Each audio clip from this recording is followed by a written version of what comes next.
सिर्फ 240 घंटे, बस इतना ही समय बचा है तुम्हारे और तुम्हारे ड्रीम परसेंटाइल के बीच। जेईई मेंस एक ऐसा एग्जाम है जिसमें कि मैंने अक्सर ऐसा बोला है कि हर चैप्टर से कुछ ना कुछ क्वेश्चन तो आता ही है, लेकिन सवाल यहाँ ये खड़ा होता है कि जब तुम्हारे पास 10 दिन बचे हो और तुम्हारा सिलेबस अभी भी बाकी हो, तो ऐसे में तुम्हें क्या करना चाहिए? क्या तुम्हें उन बचे हुए चैप्टर्स को पढ़ना चाहिए या फिर तुम्हें सिर्फ उन चैप्टर्स पे फोकस करना चाहिए जो कि तुम्हारा ऑलरेडी स्ट्रॉन्ग है? वेल, ऑनेस्टी के साथ बताऊं तो 10 दिन में ना आप पूरा सिलेबस खत्म नहीं कर सकते, प्रैक्टिकल नहीं है। बट क्या तुम अपने परफॉर्मेंस को 10 दिन में इंप्रूव कर सकते हो?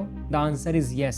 आज एक मॉक टेस्ट देना, तुमको जितना भी मार्क्स आएगा उसको नोट करना। उसके बाद मैं जो 5 पॉइंट्स इस वीडियो में बताने वाला हूँ ना, आने वाले 10 दिनों तक उसको फॉलो करना। इसकी गारंटी मैं देता हूँ कि तुम्हारा परफॉर्मेंस जेईई मेंस के एग्जाम में आज की मॉक टेस्ट से बहुत बेहतर होगा। क्योंकि आज की वीडियो में मैं तुमको कोई टाइम टेबल नहीं बताने वाला, उसका टाइम चला गया, लेकिन मैं तुम्हें कुछ ऐसी छोटी छोटी बातें बताऊंगा जिसको अगर तुमने ध्यान में रख लिया, कुछ गलतियों को अवॉइड कर दिया, तो डेफिनेटली तुम्हारी परफॉर्मेंस इनहैंस हो जाएगी। और ये ऐसी चीज है जो कि आप करके ही सीखते हो। ये उनको डेफिनेटली पता होगा जो अभी आईआईटी में बैठे हैं, और तुमको भी शायद पता चल जाएगा एग्जाम के बाद, लेकिन तब तक बहुत देर हो चुकी होगी। और इसीलिए ये वीडियो तुम्हारे लिए बहुत ज्यादा इंपॉर्टेंट है। अगर तुम ऐसे बच्चे हो जिसको डर लग रहा है, हाथ पैर कहाँ पर है कि पता नहीं भैया क्या होगा, देन डोंट वरी, ये एक अच्छा साइन है। इसका मतलब ये है कि तुम अभी भी सीरियस हो। तो अगर तुम चाहते हो कि आने वाले 10 दिनों में तुम अपने परफॉर्मेंस को एनहांस करो, इस वीडियो के एक एक पॉइंट को ध्यान से सुनना। बहुत सारे पॉइंट्स आपस में रिलेटेड है, डिपेंडेंट है, और साथ में नीचे कॉमेंट करना दैट आई प्रॉमिस भैया। इससे होगा कुछ नहीं, बस एक अकाउंटेबिलिटी आएगी कि यार मैंने भैया को प्रॉमिस किया है, तो अब तो डेफिनेटली आने वाले 10 दिन अपना जी जान लगा दूंगा। Let's start the video.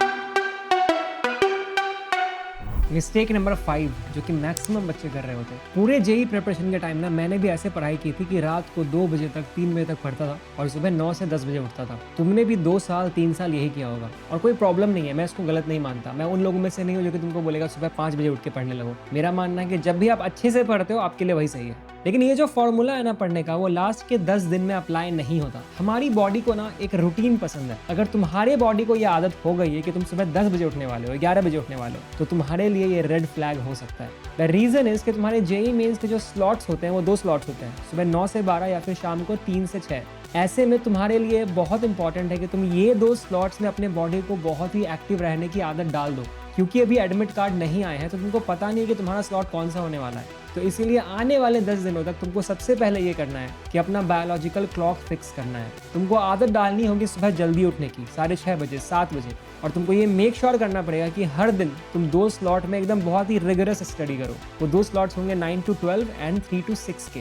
इन दोनों स्लॉट्स में ना तुमको वॉशरूम जाना है, ना घर वालों से बात करना है, ना कोई और काम करना है। तुमको सिर्फ और सिर्फ पढ़ाई करनी है। क्या भैया यहाँ पे मैं कुछ भी पढ़ सकता हूँ? नहीं, कुछ भी नहीं। तुमको करना है यहाँ पे क्वेश्चन सॉल्व। जेईई मेंस के एग्जाम में क्या कुछ भी कर रहे होगे, थियरी पढ़ रहे होगे? नहीं ना, तुम वहाँ पे क्वेश्चन सॉल्व कर रहे होगे। इसलिए 9 से 12 और 3 to 6 तुमको क्वेश्चन सॉल्व करने हैं। बेस्ट केस सिनेरियो होगा कि तुम अगर टेस्ट दो, लेकिन तुम एग्जैक्टली एग्जाम एनवायरनमेंट के लिए खुद को प्रिपेयर कर रहे होगे। लेकिन कुछ और नहीं करना है, ना लेटना है, ना बैठना है, ना थियरी पढ़नी है, ना घर पे मस्ती करना है, ना सोना है, कुछ भी नहीं, सिर्फ और सिर्फ क्वेश्चन सॉल्व। तो ये तो बहुत ही बेसिक पॉइंट था बॉडी क्लॉक एडजस्ट करने का। बट सवाल यहाँ ये खड़ा होता है कि मैक्सिमम बच्चे जिनका सिलेबस भी खत्म होता है, बॉडी क्लॉक भी एडजस्टेड होता है, वो एग्जाम हॉल में जाके चीजों को गलत क्यों कर देते हैं? And that brings me to point number 4 which is the simulation mode. किस चीज का सिमुलेशन करना है? सिमुलेशन करना है एग्जैक्ट एग्जाम एनवायरनमेंट का। सिंपल सी बात है, तुमने थियरी पढ़ लिया, क्वेश्चंस प्रैक्टिस कर लिया, फॉर्मूला रट लिया, लेकिन अगर तुम्हें कंप्यूटर स्क्रीन के सामने बैठ के क्वेश्चन सॉल्व करने की आदत नहीं है, जब ऊपर टाइमर चल रहा हो, तो तुम एग्जाम हॉल का प्रेशर हैंडल नहीं कर पाओगे। इसलिए आने वाले 10 दिनों में तुमको टेस्ट देने हैं। कितने टेस्ट? एटलीस्ट 5 से कम मैं रेकमेंड नहीं करूंगा। अगर तुम्हारा स्थिति ऐसा है कि तुमको सिलेबस बिल्कुल नहीं आता, तभी तुम जाके 5 से कम दे सकते हो। अगर तुम्हारा 60-70% भी सिलेबस खत्म हो गया, तुमको 5 टेस्ट एटलीस्ट देना ही चाहिए। और अगर तुम्हारा सिलेबस 90 to 100% खत्म हो गया, तो तुमको एक दिन में 2 टेस्ट देने चाहिए, 2 शिफ्ट्स में,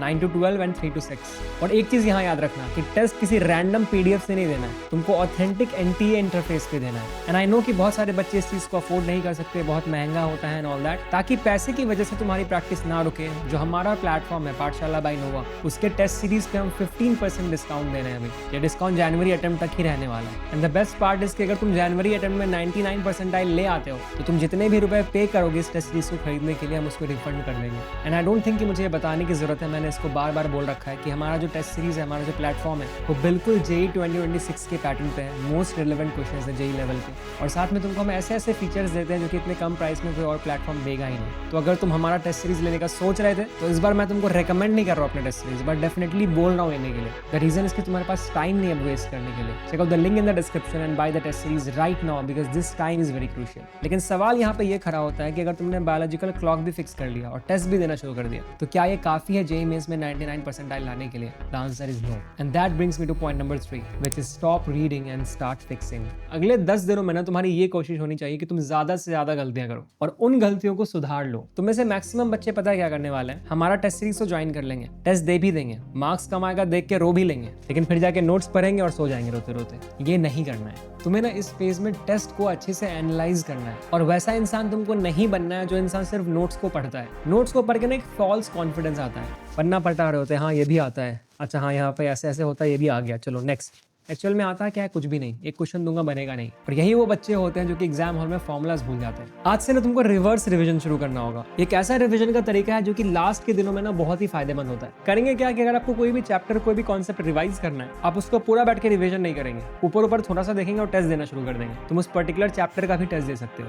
अब मान लो कि वहाँ पे 30 क्वेश्चन थे और उसमें से तुम्हारे 20 क्वेश्चन सही हो गए, तो जो 10 क्वेश्चन सही नहीं हुए तुम सिर्फ उन पे फोकस करोगे कि उनका कॉन्सेप्ट क्या है, वो क्यों गलत हुआ, उसमें कैलकुलेशन में एरर था या फिर तुम फॉर्मूला भूल गए थे। अगर कॉन्सेप्ट वीक है तो नोट्स में जाओ और सिर्फ वो स्पेसिफिक पैराग्राफ पढ़ो, पूरा चैप्टर नहीं, और उस गलती को एक अलग से मिस्टेक नोटबुक में लिख लो। इससे हुआ ये कि तुमको जो 20 क्वेश्चन ऑलरेडी आते थे तुमने उस पर टाइम वेस्ट नहीं किया, तुमने अपना टाइम सिर्फ उन 10 क्वेश्चंस के कॉन्सेप्ट पे लगाया जो कि तुमसे नहीं बने। और इसको मैं कहता हूँ रिवर्स रिविजन। अगर तुम कोई फॉर्मूला भूल रहे हो, कोई कॉन्सेप्ट भूल रहे हो घर पे टेस्ट देने के टाइम, ये मेक श्योर करना कि वो एग्जाम हॉल में ना भूलो। और ये तभी हो पाएगा जब तुम घर पे अभी ज्यादा से ज्यादा टेस्ट दोगे, ज्यादा से ज्यादा टेस्ट का एनालिसिस करोगे। अब यहाँ पे तुमको एक प्रॉब्लम होने वाली है। प्रॉब्लम ये होगी कि टेस्ट का एनालिसिस करने में बहुत टाइम वेस्ट होता है। 3 घंटे का टेस्ट एंड कई बार एनालिसिस करने में 6-6, 8-8 घंटे लग जाते हैं। एंड जस्ट सो दैट ये टाइम वेस्ट ना हो, हमने अपने पाठशाला बाय नोवा टेस्ट सीरीज पे एक फीचर ऐड किया था, उसका फायदा उठा लेना। तुमको ऑलरेडी पता होगा, शॉर्ट में बता रहा हूँ फटाक से। जैसे टेस्ट खत्म होता है ना, हमारा प्लेटफॉर्म तुमको एक स्वॉट एनालिसिस देता है, जिसमें कि प्लेटफॉर्म खुद तुमको बताता है कि तुम्हारे कौन से क्वेश्चंस गलत हुए हैं और साथ में वो क्वेश्चंस कौन से टॉपिक से थे, सो दैट यू नो कि तुम्हारे वीक टॉपिक्स कौन से हैं। और इतना ही नहीं, तुमको प्लेटफॉर्म खुद उन्हीं वीक टॉपिक से ढेर सारे क्वेश्चंस भी रिकमेंड कर देता है सेम लेवल के। तो जो तुम्हारा टाइम वेस्ट होता था ना कि पहले ढूंढेंगे कि गलती क्या करी है, वो सब टाइम वेस्ट यहाँ पे नहीं होगा। And that is why I से कि हमारा टेस्ट सीरीज एक्चुअली में बेस्ट टेस्ट सीरीज है मार्केट में अभी। लेकिन मान लेते हैं कि तुमने ये तीनों चीजों को फॉलो कर लिया, लेकिन एग्जाम हॉल में ना एक और दुश्मन बैठा है जो कि तुम्हारी पूरी प्रिपरेशन को खा जाएगा, और वो है तुम्हारा क्वेश्चन पेपर अटेम्प्ट करने का तरीका। And that brings me to point number 2 which is the sniper algorithm. तुम एग्जाम में पता सबसे बड़ी गलती क्या करोगे? तुम एग्जाम हॉल में ना क्वेश्चन नंबर 1 से लेकर क्वेश्चन नंबर 75 तक एक लाइन से सॉल्व करने बैठ जाओगे, और यही तुम्हारी सबसे बड़ी गलती होगी। अगर मान लो स्टार्टिंग में ही मैंने 5-6 क्वेश्चन डिफिकल्ट दे दिए, तुम शुरू में ही फंस जाओगे, कॉन्फिडेंस डाउन हो जाएगा, फिर लगेगा मुझे कुछ आता ही नहीं है। And that is why I always say that JEE is the game of question selection. अगर एग्जाम में तुमने सही क्वेश्चंस चूज कर लिए तो एग्जाम हॉल से बाहर निकलते वक्त तुमसे ज्यादा खुशी किसी को नहीं होगी। समझने की जरूरत है कि हर क्वेश्चन के 4 मार्क्स मिलने वाले हैं, चाहे वो कोई टफ क्वेश्चन हो या फिर कोई इजी क्वेश्चन हो। एंड दैट इज व्हाई आज से तुम जितने भी मॉक टेस्ट दोगे ना आने वाले 10 दिनों के लिए, तुम उसमें एक 3 राउंड स्ट्रेटजी अपनाओगे। राउंड 1 में तुम लगाओगे पहले 45 to 50 मिनट्स। इसमें तुमको टाइम देना है केमिस्ट्री के इजी क्वेश्चंस को और साथ ही साथ फिजिक्स के फॉर्मूला बेस्ड क्वेश्चंस को। ये ऐसे क्वेश्चंस होंगे जो कि तुमसे मोस्टली बन ही जाएंगे, और इससे तुम्हारा कॉन्फिडेंस एग्जाम हॉल में बहुत हाई हो जाएगा। उसके बाद आता है राउंड नंबर 2। ये होगा 90 मिनट्स का राउंड। इसमें तुम सॉल्वेबल मैथ्स एंड फिजिक्स करोगे, और उसमें भी ट्राई करना कि फिजिक्स पहले कर लो, क्योंकि मैथ्स में कई बार कैलकुलेशन हेवी क्वेश्चंस आते हैं। एंड देन आएगा राउंड नंबर 3। ये होगा 40 to 45 मिनट्स का, और इसमें तुम मार्क क्वेश्चंस को रिव्यू करोगे। अगर किसी क्वेश्चन ने 3 मिनट से ज्यादा ले लिया और उसका आंसर नहीं आया तो उसको ड्रॉप कर दो या फिर मार्क कर दो। उसको दिल पे मत लेना कि अरे यार ये तो मैंने पढ़ा था, ये तो मुझे आता था, ये कैसे नहीं बनेगा मेरे से, इसको तो मैं बना के ही छोड़ूंगा। मैक्सिमम बच्चों को इसलिए कम मार्क्स आता है क्योंकि वो ऐसी ईगो ट्रिप में चले जाते हैं एग्जाम हॉल में। अगर तुम चाहते हो कि मैं एक डिटेल में वीडियो बनाऊं about how to solve the question paper, तो प्लीज मुझे बताना कमेंट सेक्शन में। I will definitely be back with a new video जिसमें कि तुमको ये मैं डिटेल में बता दूंगा। लेकिन अभी सवाल खड़ा होता है कि वो पॉइंट नंबर 1 क्या होगा यार, क्या ही स्पेशल पॉइंट होगा ना जिसका कि तुमको सबसे ज्यादा ख्याल रखना आने वाले 10 दिनों में। And the point is the sensory diet. इसका मतलब ये है कि आने वाले 10 दिनों में तुम अपने सेंस ऑर्गन्स को कहाँ लगाते हो, ये बहुत मैटर करने वाला है। अगर आईज का यूज करोगे बहुत ज्यादा रील्स देखने में